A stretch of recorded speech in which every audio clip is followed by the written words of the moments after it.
Good morning, everyone. Today we will be discussing the continuation about distribution alternatives. So let's go into details. How do we do vertical fragmentation? So we have here the different guidelines as to how you are going to perform your vertical fragmentation for your table. So we have two types of approach in doing vertical fragmentation. The first approach is by doing the grouping. So when you say grouping, initially you start by splitting the table according to the columns, and then you split it according to the columns that you wanted to group them. And then afterwards, when fine tuning your splitted table or your fragmented table, all you have to do is to group together the common columns or the common or yeah the common columns that you wanted to create a table for it. So that's grouping. Now there is there there is another approach of vertical fragmentation. That's what we call splitting. So when you say splitting, it's the opposite of the grouping. So when you're going to do splitting, what you need to do is to divide the number of columns in the table and create table according to the columns that you have created. However, before you can perform splitting, you have to go through a process to make sure that the fragments that you have or that you will be creating is in accordance to the need or in accordance to the performance of your database, meaning it will not it will not have a negative impact on your database. Okay. So how do you do splitting? So when you do splitting, you have to make sure that you are going to create a fragment with no overlapping of non-primary key columns in each vertical fragment. So example, if you have employee name, that employee name should not be present in other fragment. That is why you have to using perform fragmentation using the splitting approach. So now let's have here an example on how you do splitting in distributed system. So assuming you have four applications in your system, we know that in a distributed system, you can have multiple application accessing one database. Okay. So when you want to check as to what application access a specific data in a specific table, you need to check the what they call this one query that you wanted to know or you wanted to verify as to which application accesses what part of your database. So in here, as you can see, you will notice that application number one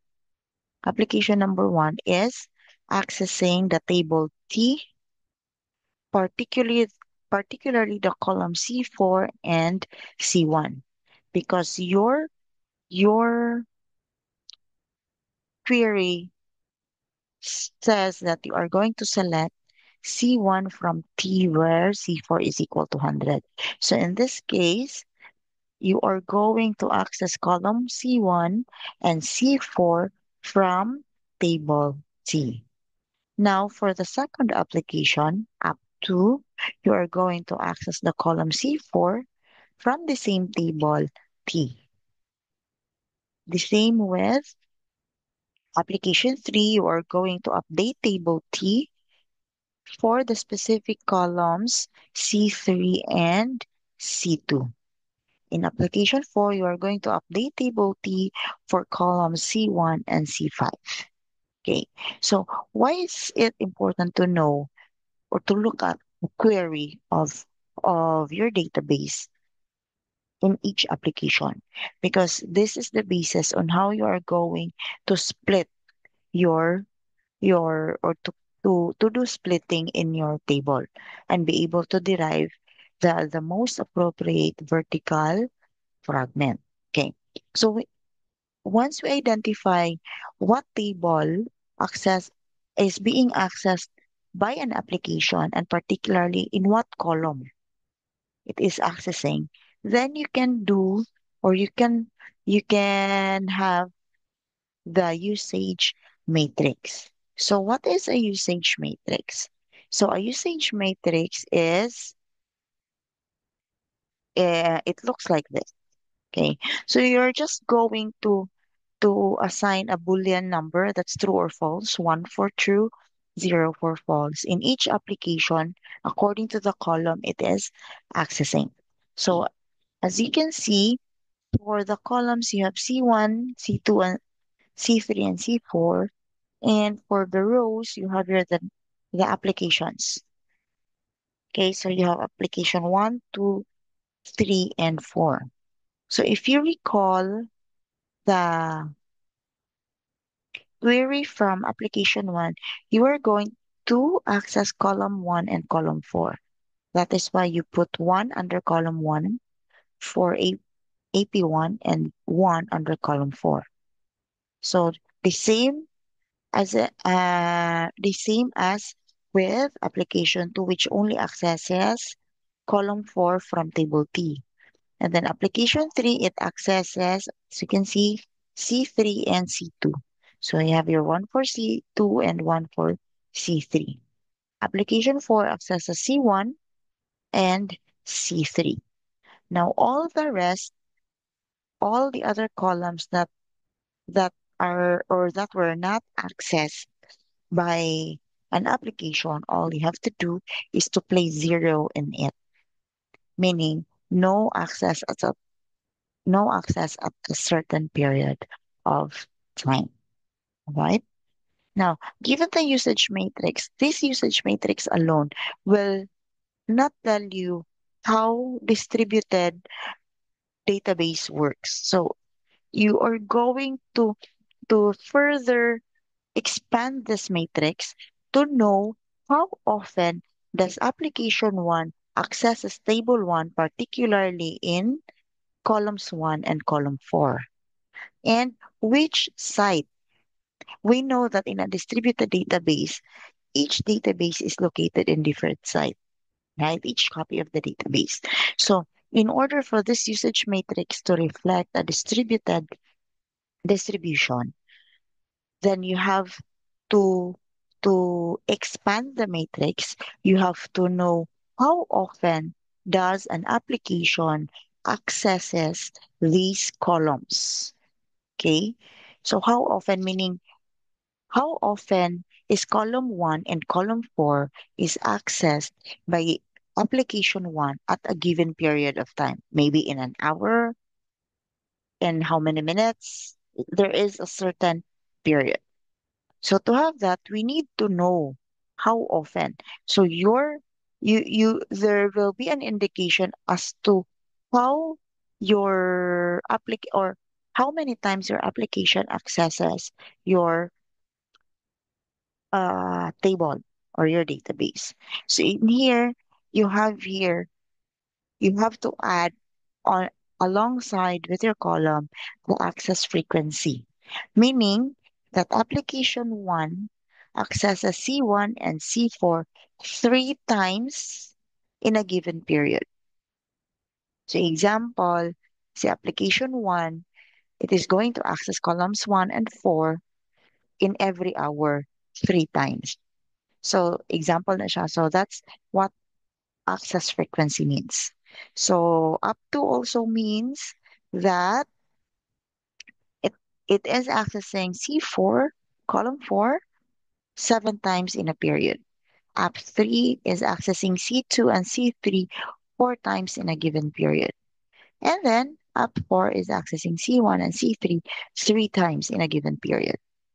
However, you do not know as to which site is accessing C1 and C4. and how many times a site is accessing these columns. How is this distributed, or this access frequency is being distributed with C1 and with the different applications in different sites. So you have here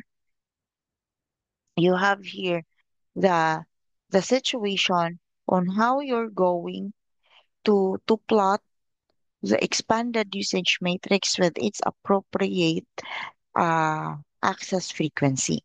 So you know here that up to runs 4 times at site 2 and 3 times at site 3.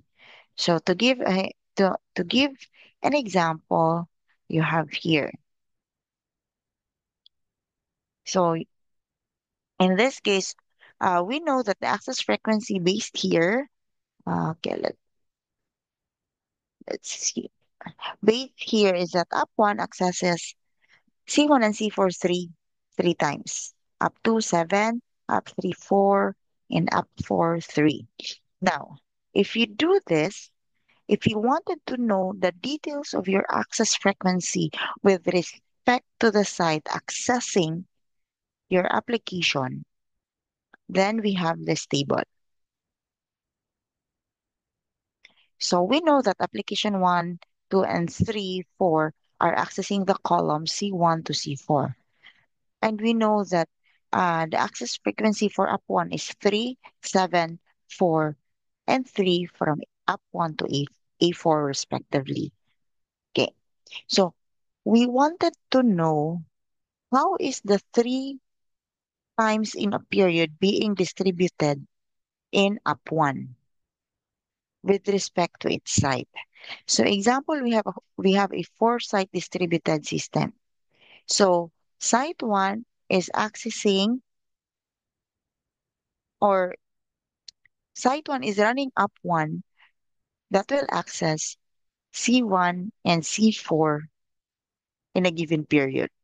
Now site 3 is accessing the application twice in a given period, which access column 1 and column 4. So as you can see, if you sum the total, what they call this one? Wait, oops.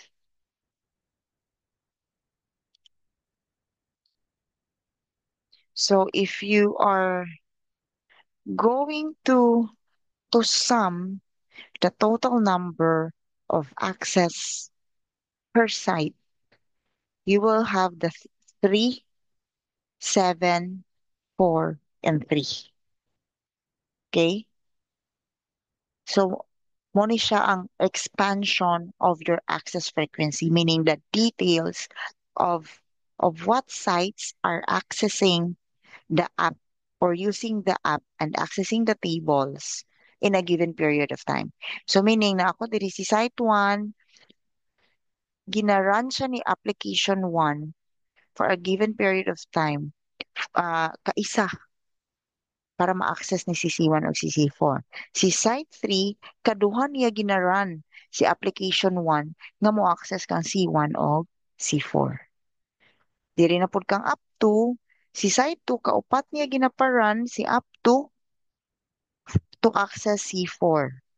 Si si Site 3, katulo niya ginaparan si up to access C4. And so on and so forth. Alright?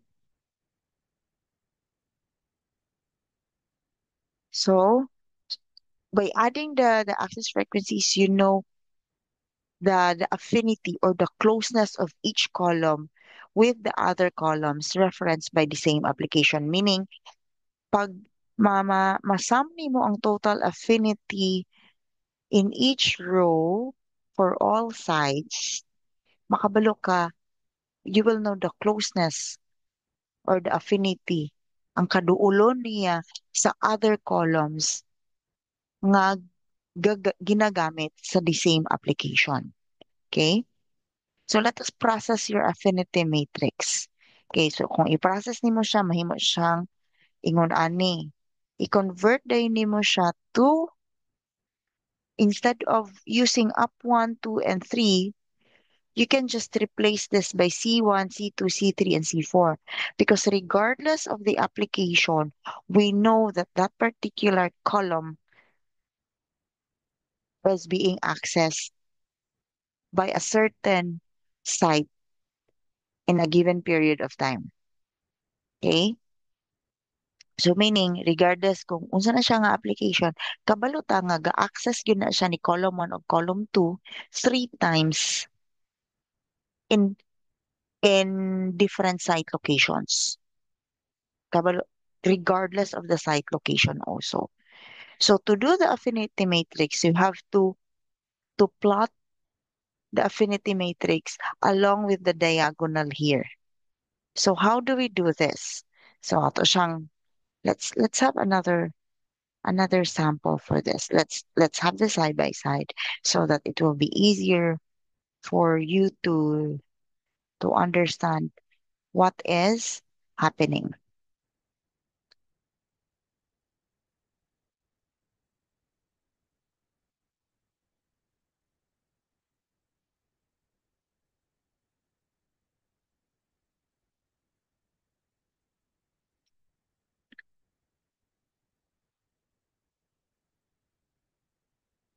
So this is your processed columns affinity matrix. Okay. Now this is your output, the output, which is your affinity matrix. So your affinity matrix looks like this.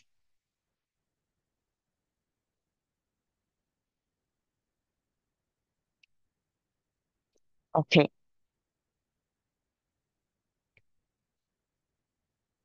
Now observe that when you derive your affinity matrix, you have to change your rows into C1 to C4 accordingly to the number of columns that you have. Now you're going to plot the affinity, meaning the closeness of each column with respect to the application nga imuhang ginagamit in each site. Okay. So to do that, you have to count the distance from C1 up to C4. So how will you count? You will only consider those nga naay access nga mga columns. Okay? So paunsa na siya. If you are going to take a look, there is an affinity between C1 and C4. This one. C1, asa man eh? Wait, kanina. There is an affinity between C1 and kanina, di ba? So we know that this up 4 is what we call C4 na. So unsay affinity niya? Naa siya'y 3. Mauning naa siya'y 3. So another thing is there is an affinity between C1 up to here, C4. Di ba na sila'y connectivity C1 to C4. So unsa man ni siya? Ano na lang, ilahok na color. So there is also an affinity kinamo kay C1 to C4, tanaw po nato diri. Nama kay C1 to C4 na agihapon. So unsa may affinity nila? Kani C3. Asa nimo siya ibutang? C1 to C4 man. That's 3. So mo nang na kay 3 dinhi. Okay? Next. Next, skip sa nato si A2 ay up to. Kay wala man siya affinity, di ba? C4 ramang gid iyang gi-access. Ato sa na siyang skip. Okay? Ato sa skip. Ato sa siyang stories. Okay. Let's go directly to the third row. Okay? Let's go to the third row. So we know nga kung mo ni ka ni C2 padulong kang C3 Kasi mahitabo. Kasi mahitabo. Kung si C2 ug dinhi na siya intersection. Di ba na siya value. So, pila man na siya. You have the affinity of 4. Mounang naakay 4 dinhi. Now, we also know na there is also makaunti mo ang distance for C1 to C3. Di ba? Na naakay C1 to C3. Tapos, napo kay C3 to C1. Nga naman, or C3 to C1. Kani. Di ba? C1 to C3, C3 to C1. Okay? Common diri kaning na, kani siya, di ba? So, pila man na siya iyang affinity. Na akay, unsa man ni siya, na akay, kinaamang kay value diri ni C1, kung munaog ka diri ni C3, mabutang nimo siya dinhi, di ba? C1, diri po siya C3. Tama ba? Kani siya C3 to C1. So, diri siya gipag-intersect. So, naa kay value nga, kani man siya, gikan man siya sa taas. Naa kay value nga 3. Maunang 3 ang imuhang naa dinha. So, notice, if you do your affinity on sa imong makita, dapat na kay value diagonal. Okay. So, karon po, unsa man na nakuha si 4. We know that up to does not have any affinity sa iyahang or wala siya laing gi-access nga column. So unsa may pinakaduol sa iyahang diagonal? Di ba diri man musulod na siya nga diagonal dapat. Unsa may pinakaduol niya nga value? That is 4. Mao nang 4 atong gi butang dinha. It's not 7. Nganong dili 7? Because wala dili man nato ma-count kung unsa nga ko from what column to what column. Wala kay from ug to. Pag mag-count mo kag affinity, you should have the start column and the end column. Si up to manggod, si C4 ra gyud iyang gi-access. So wala siya from ug to. So what you will do is to go to the diagonal kay wala man kay ginastore sa diagonal. You look for the nearest niya. Ang nearest niya to the left so mo nang naakay 4 gibutang. So mo na nga ang naa sa C2 is naakay affinity of 4. Pinakaduol siya sa 4. Okay? So I hope nasabtan gamay. Right? Now, let's go to how are you going to total? Kana bitaw na ay total affinity. So how are you going to do this affinity matrix with diagonal columns computed? So when you say affinity matrix with diagonal columns computed, all you have to do is to, di ba, originally, ang columns na to is dire. All you have to do is to sum the the rows. Unsa tong values sa ato ang rows. Isum nimo ang naas oops, ang naa sa row, 'di ba? Mo ni siya ang original nga mga values. Kani, tama? Muna siya ang original nga values. So to sum this, you have to place it to the you are going to create an opposite diagonal which contains the sum. So mo ni siyang kani. So unsay naa dayon? Giunsa man siya pagkuha. So you have your 3 plus 3 equals 6. 4 plus 0 raman siya, di ba? 4 plus 0, so naa kay 4. Then 3 plus 4, you have 7. And then 3 plus 0, you have 3. So that's how you do affinity matrix with diagonal columns computed. Okay? But what we need what we really need to focus is the affinity matrix, this one, because this affinity matrix will be your basis on how you are going to fragment vertically your table. Okay, so how are you going to do that for a while? So you're going to do that by what to call this one? By doing the bond energy algorithm. Let me look for the bond energy algorithm.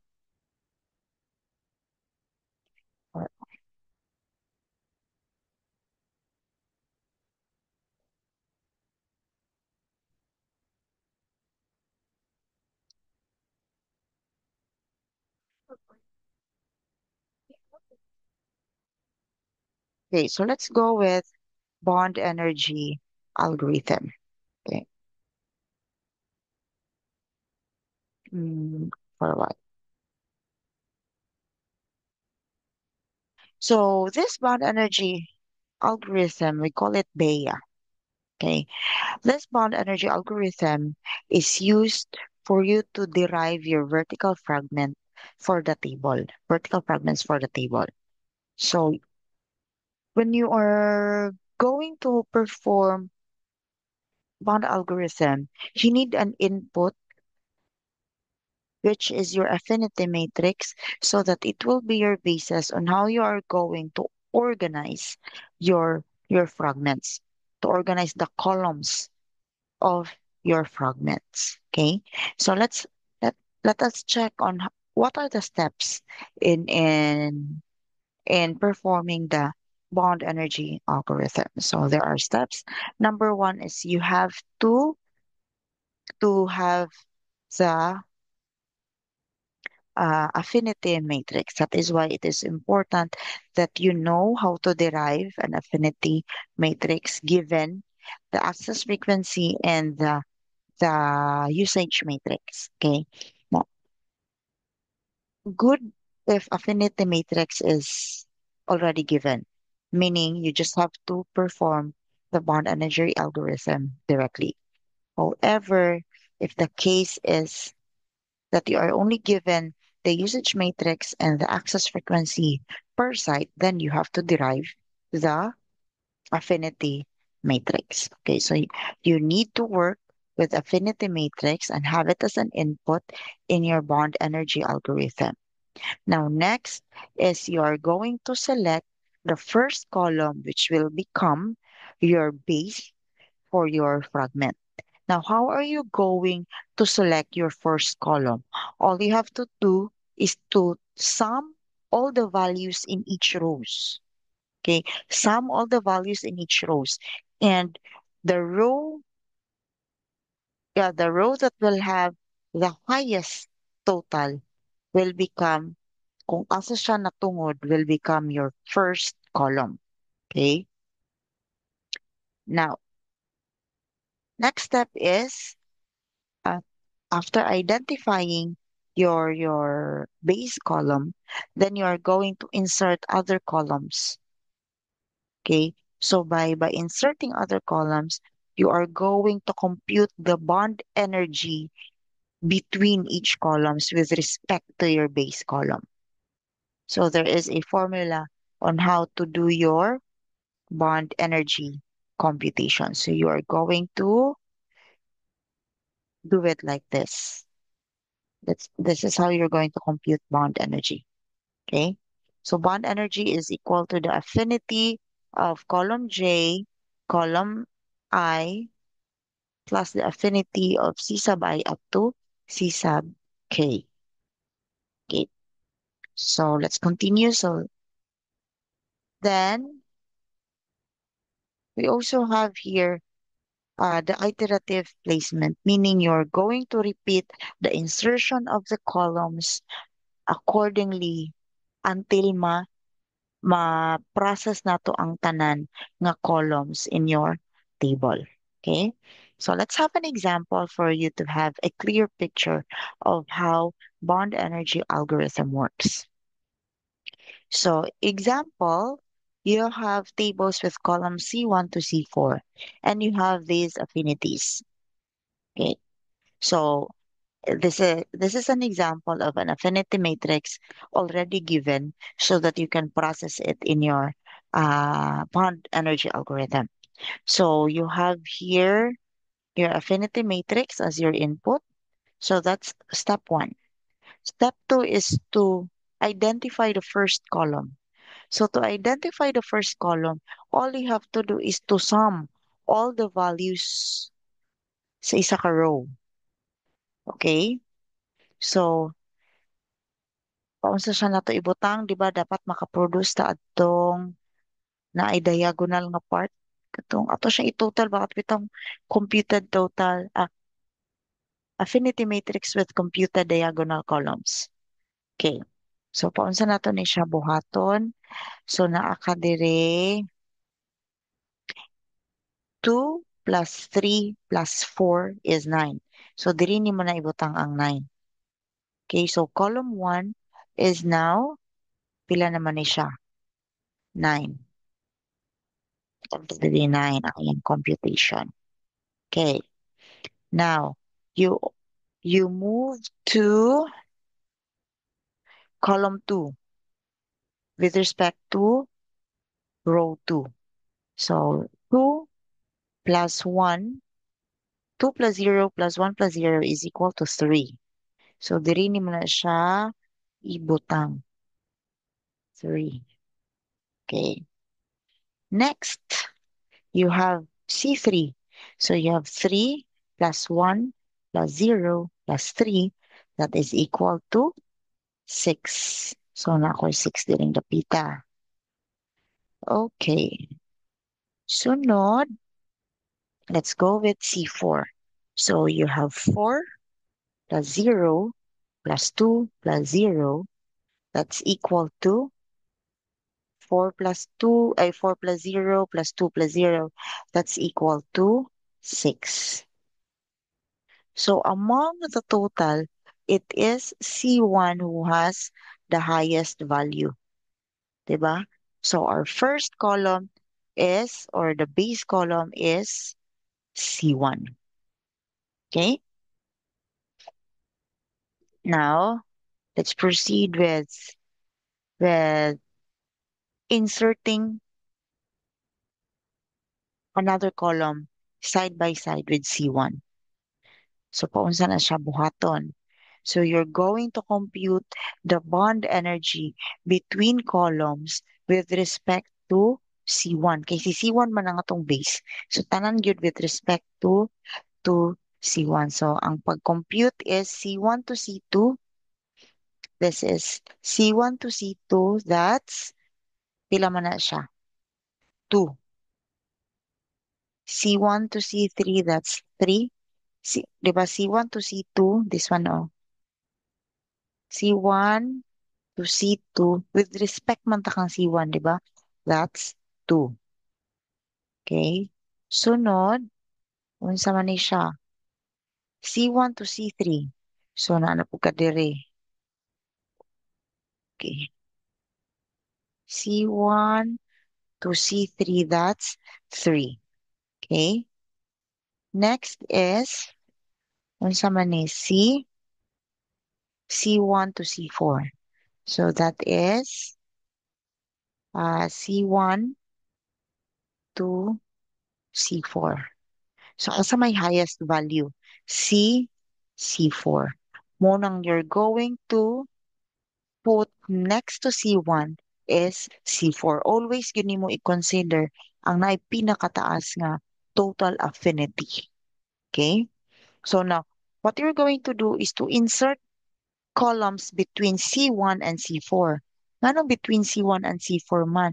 Remember, your base is C1. So you should always identify what columns should come first, comes next to C1.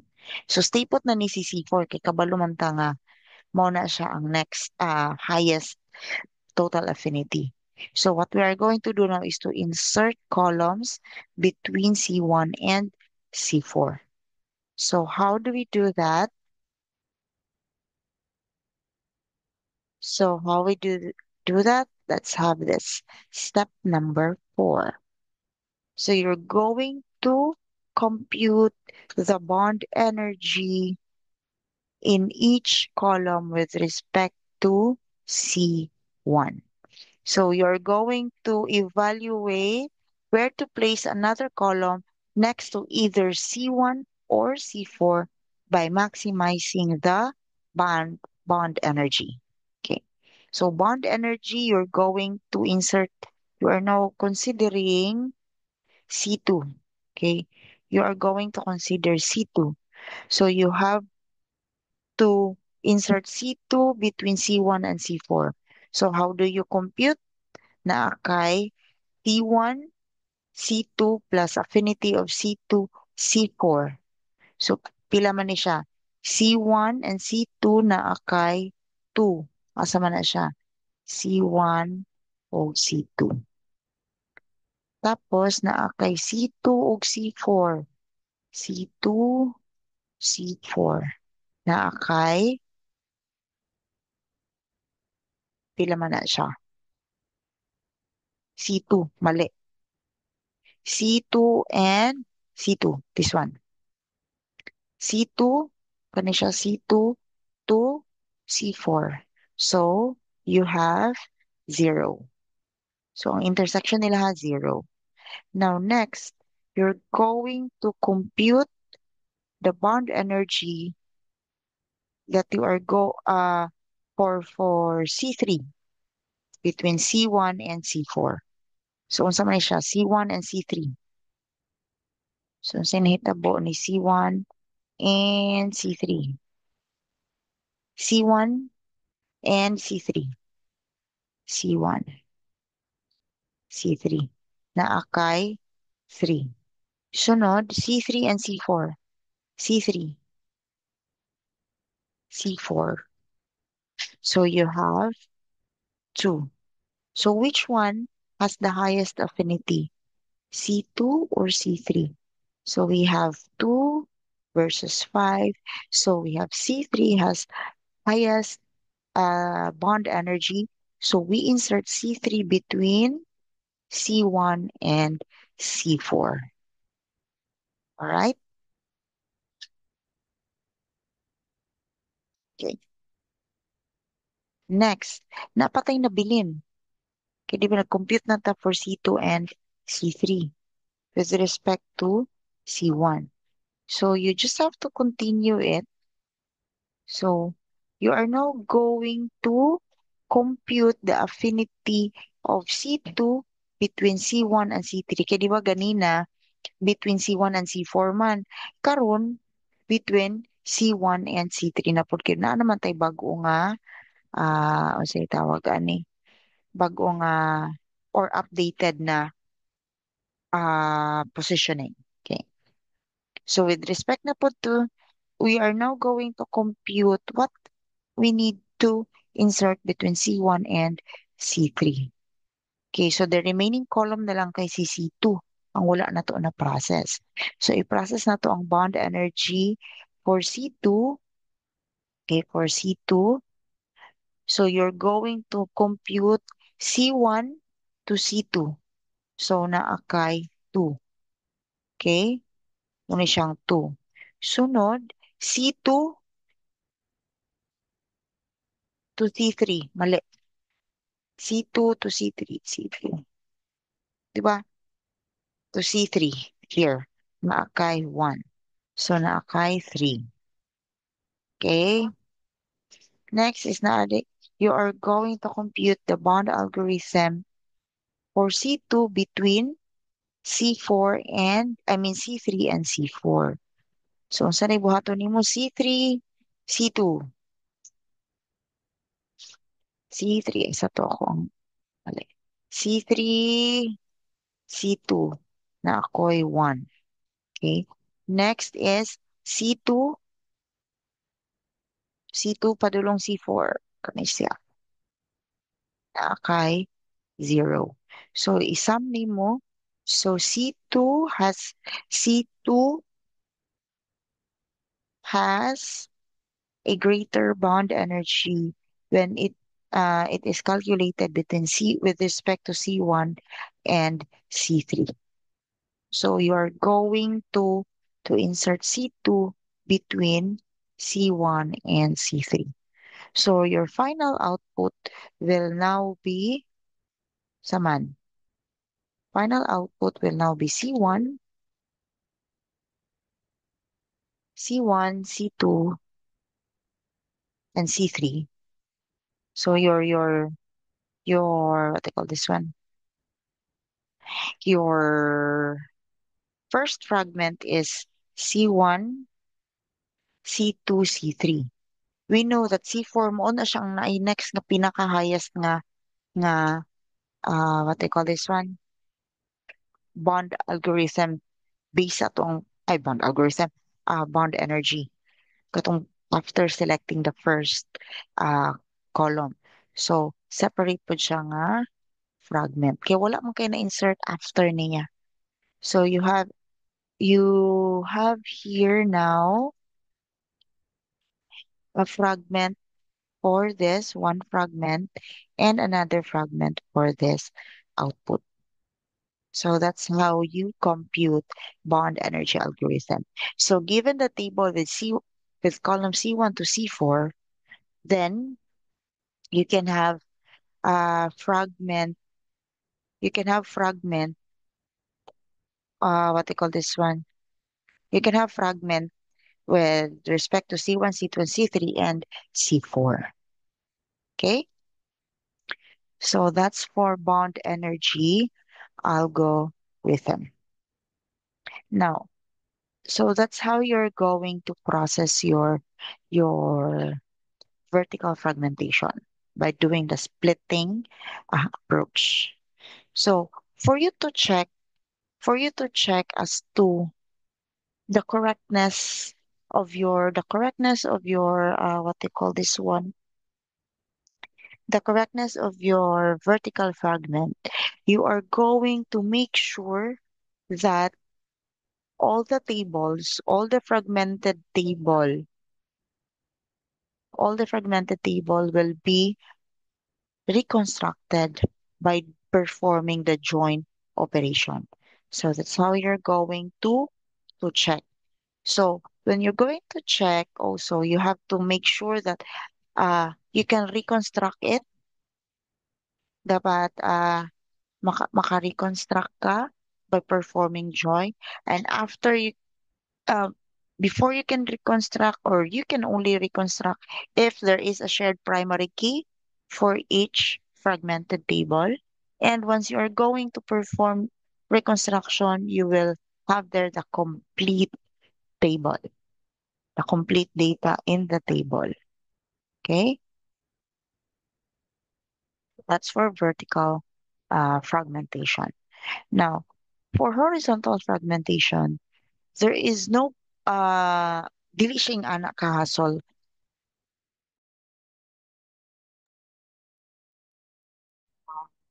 Sorry, I was lost. My internet connection was lost. Okay, so okay, let me share my screen. For the horizontal fragmentation, the process is not that tedious compared to vertical fragmentation. The reason for that is you are going to split the tables according to the set of to the set of values, or to the set of values that will satisfy your where condition. We call that where condition to be your predicate in your query. Okay. So each where condition will give you unique values for each table that you are going to create. So there is no problem with that. You just have to make sure that the predicates your predicates will be based on the most often query that you are going to perform in your table. So example na to katong sa employee that we wanted We wanted to view all the employees under New York location. Also, we wanted to view all the employees located in Minneapolis or in what they call this one, Minneapolis or Los Angeles. So instead of doing that query from time to time in one table, why not fragment it horizontally according to that condition? That one table are all the employees coming from Minneapolis, another table are all the employees coming from New York, and another table coming are all the employees coming from Los Angeles. Okay.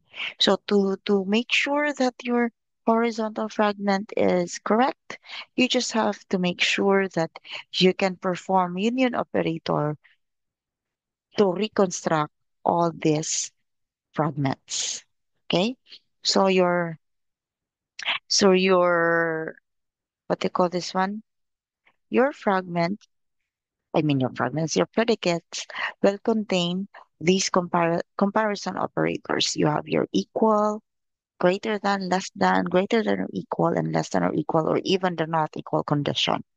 So this is where, or this is how you're going to to build your predicate in your query for you to create a horizontal fragment. All right. So that's for the fragmentation. Now for replication, all you have to do is to, when you say replication, you're going to create multiple copies of your database into the different location. So one location, one exact copy of your database. So the good thing in here is that it will be it will give you less downtime because you will just be rerouted to to another site once once the site that you are trying to access is down because other sites contains the same copy. But the catch is you have to make sure that each time an update is created or is performed in in in one site, that update must be cascaded to all other sites so that you can have consistent database. Okay, that's for replication. Now, in distributed this database, you have here the enforcement of distribution transparency. So when you say transparency, it makes the users can use the system without knowing that uh, without knowing how distributed database is being implemented. So as if uh, users are working or accessing a single database. But at the back, it is the job of the distributed database management system to make the process more seamless as if that the user is only accessing one database. So dili aware si user nga fragmented ba na siya or replicated. Wala kabalo si user kung asa siya nga site i-reroute, asa siya nga site ipadulong the moment nga mag-perform siya og query. That's distribution transparency. So natin three aspects of distribution transparency: location, fragmentation, and replication. So when you say location, you are fragmenting. You are implementing fragmentation for your distributed system. So as to where the fragments are located, wala kabalo si user ana kung asa ba na locate ang fragment number 1. Kang site 1 ba, site 2, site 3, site 4.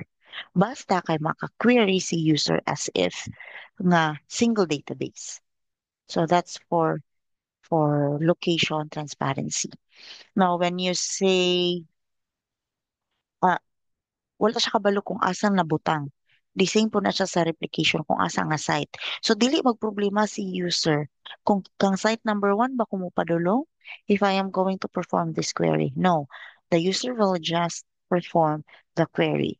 Si DDBMS nang bahala mo locate asa to siya nga site na belong dapat nga query. For the fragmentation transparency, the user is not aware that your database is fragmented. So dili siya dapat or dili siya mag-worry as to unsa nga fragment, unsa nga table fragment ang kuan dapat nako tan-awon or asa ba ni siya nabutang nga query dapat nga table. So that's the part that's fragmentation. Okay. When you say also replication transparency, dili concern si user kung asa siya nga website i-reroute, ay, asang website, asa siya nga site or database location i-reroute for as long as ma-retrieve or makuha niya ang result sa query nga iyahang gusto. Okay, anyways, kung mag-down ang isa kas, kung example ha sa replication transparency, you have three sites. So replication man meaning all sites has the same copy of the database. So kung si user is from site number 2, kung mag-down si site number 2, i-reroute siya sa nearest. What if si 1 ang nearest niya? So, ang mahitabo la yun, kining, dili siya aware nga gi-reroute siya sa lain nga database site. Basta kay na na perform ang iyang query nga gi-execute. Alright?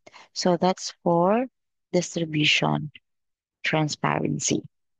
So, the impact of distribution on user queries is that for developers, they will try to provide for location, fragmentation, and replication transparencies to all their users. And there is an attempt to make the system easier to work. And DDBMS must store distribution information in its global data manager and data dictionary and use this information to process requests. Okay. Now, when you do the distributed database, there is still database control. So, natay authentication, meaning only authorized, what I call this one, authorized users are allowed to access the database. So, not, and each users has access rights. So, when you say access rights, unsay level sa imuhang access, meaning how, I mean, what extent you, up to what extent you can do to the system. So example, sa inyo ha, student, you can only view your subjects, your schedule, and your grades. You are not allowed to to input your grade, tama? And you are not also allowed to view your classmates or your friends' grade. So that access rights. So, similar gihapon siya sa pag-define sa katong centralized database. So, first is you create a role manager. Mag-create kag role. So, ibutang ta ang role nato is ang role nato nga gi-create is manager. I-commit na to, kung yung tag-commit i-save na to, okay? So, how do we describe manager nga role? Unsa ang iyahang pwede mabuhat sa system as a manager? So, i-grant mo siya nga maka-perform siya og select, insert, delete to employee nga table. Pwede po siya maka-insert, update sa project nga table. Pwede po siya maka-select sa department nga table. Pwede siya maka-execute, meaning maka-generate siya og payroll. Okay? So, imo din siyang i-commit. Tas grant manager to user 1. Commit. Meaning, si user 1 has manager role. So, kay naa siya manager nga role, kanitanan ang iyahang ma-access. Okay, so the same report na sa presence. So, me as faculty, I can only view the list of the students who are under my class, input the grades of my students under me. Okay? Mo na siya akong access rights as faculty. So, ako si user nga dal, ang akong access right is si faculty, nga unsay pwede mahimo ni faculty. Maka-view sa schedule, sa classes niya, maka-view sa iyang students under her class, and maka-input o grade under her class ng mga students. So that's what we call access rights. Mo gani na when you are if you recall your web technologies na tay gitawag nga sa user na to nga table na tay gitawag nga username, password, user type, mo ba na siya kung manager ba siya, clerk, usa din yung role. Kay imo man na siyang ibutang diri sa siya nga klase nga role niya. So that's how access right works. And it is really important para kabalo ka nga si user, ang isa ka user, more ni siya iyahang domain. More ni siya ang extent sa iyahang access or mahimo within the system. Dili siya mo go beyond. Kaya kung mo go beyond na siya, mawala na ang ato ang quality control ana. Eh, pwede man ako mahilabtan ang uban. And that should not be the case. Okay? So that is also database control and having this access rights also ensures the security of our data in the database. Okay, so others are not, dili na siya yung anak ka-essential. So, dito ratatama ni access rights. So, at the end of this discussion, I will be giving you a small activity that you can answer right after this.